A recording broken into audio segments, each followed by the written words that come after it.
Merci. Donc Virginie Vasselin, chef du service stratégie filière à l'ANDRA, donc l'Agence nationale pour la gestion des déchets radioactifs. L'ANDRA est pour son siège en région parisienne, donc à Châtenay-Malabry. Nous avons un centre de stockage donc de surface qui est juste à la clôture du site de retraitement de La Hague, donc qui est fermé et qui est en cours, qui est en phase de démantèlement. 2 centres industriels donc en exploitation, donc le centre de stockage de l'Aube et puis le centre de regroupement et d'entreposage et de stockage, donc qui est le CIRES. Donc ces installations sont dans le département de l'Aube. Et puis enfin le laboratoire souterrain, donc à moins 500 mètres sous terre, donc le laboratoire souterrain, donc pour étudier le stockage profond. Quel est le principe du stockage? C'est d'isoler donc les déchets de l'environnement et de l'homme, donc en confinant et en limitant la migration des substances radioactives qu'ils contiennent, en les isolant donc pendant le temps où on va avoir la décroissance de la radioactivité, de façon à revenir à un niveau qui n'induise pas de dommages donc pour la santé ou pour l'environnement. Donc là, vous avez deux exemples. On a un principe qui est basé sur trois barrières. Donc le colis va être pour nous en stockage la première barrière de confinement. Ensuite, nous, on va venir apporter ce qu'on appelle l'ouvrage de stockage. Donc là, ça va être aussi une barrière qu'on dit ouvragée. Donc c'est de l'ingénierie, donc par exemple des casemates en béton.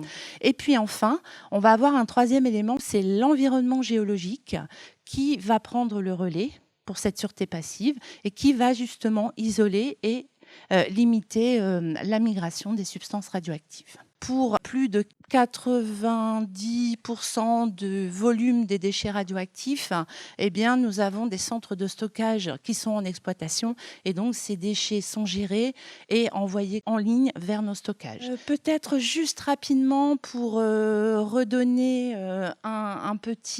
des petits éléments par rapport au processus de prise en charge des déchets et les rôles de chacun pour que l'ANDRA puisse accepter donc des colis dans ces centres, eh bien il y a une autorisation qui est donnée aux producteurs.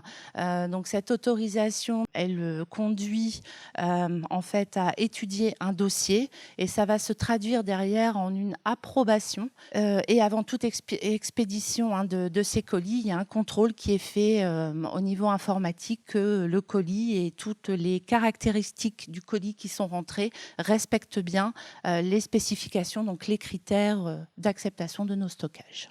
Alors, si maintenant on vient aux installations en elles-mêmes, donc pour les déchets de très faible activité, donc ils ont été décrits. Ce sont des déchets qui viennent principalement des installations de démantèlement des installations nucléaires. Le centre industriel de regroupement, d'entreposage et de stockage, le CIRES, a été ouvert donc en 2003 pour une capacité autorisée de 650 000 m3. En fait, il faut voir que pour les stockages, il y a cette spécificité, c'est que lorsqu'un décret d'autorisation de création est donné, il est donné pour un volume de déchets stockés. Le taux de remplissage à fin 2023, il est de 72,2%.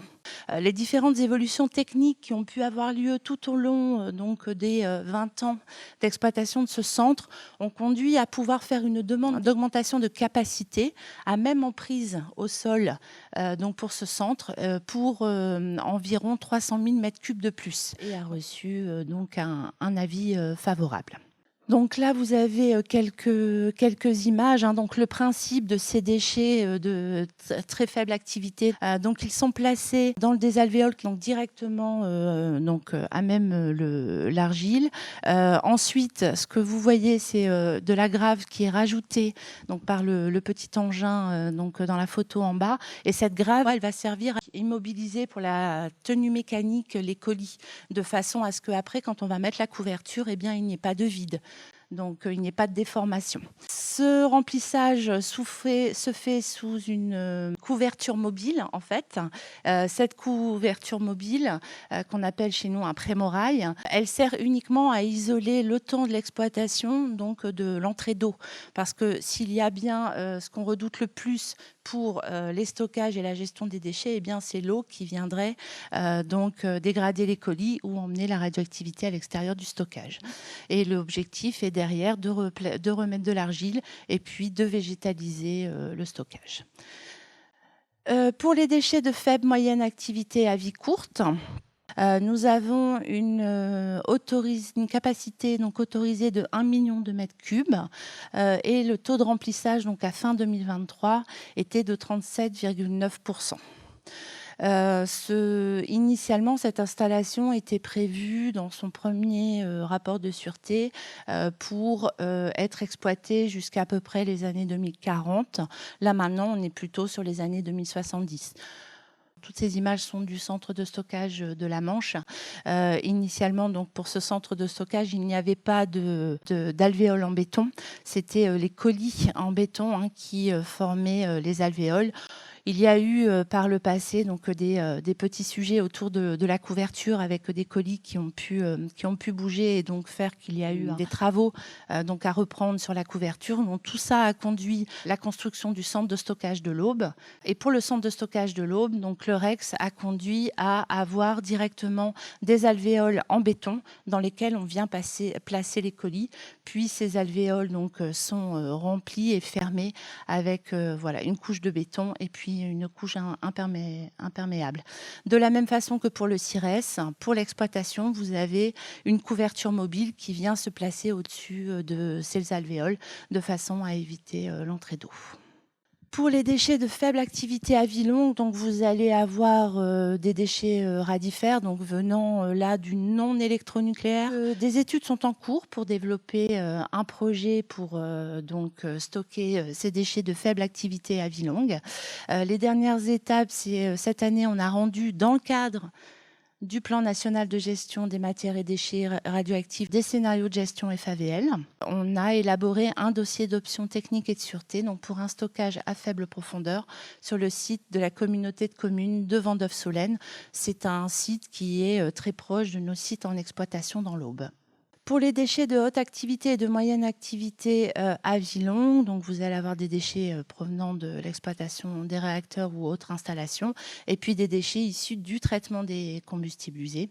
On a un inventaire pour le développement de l'installation CIGEO, qui est pour les déchets de moyenne activité à vie longue de 73 000 m3 et pour les déchets de haute activité de 10 000 m3. Le principe du projet de stockage CIGEO, c'est de venir placer les colis de déchets dans une couche d'argile qui est placée à moins 500 mètres. On se place dans l'argile parce que l'argile est peu perméable à l'eau et en plus vous avez les radionucléides qui sont bien retenus dans cette argile. Il est prévu 2 quartiers, un quartier de stockage pour les déchets de moyenne activité à vie longue.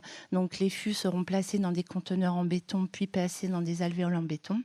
Et puis pour le quartier de stockage achat, les colis de déchets vitrifiés seraient placés dans des colis en acier noir, puis mis dans des alvéoles, avec un chemisage en acier.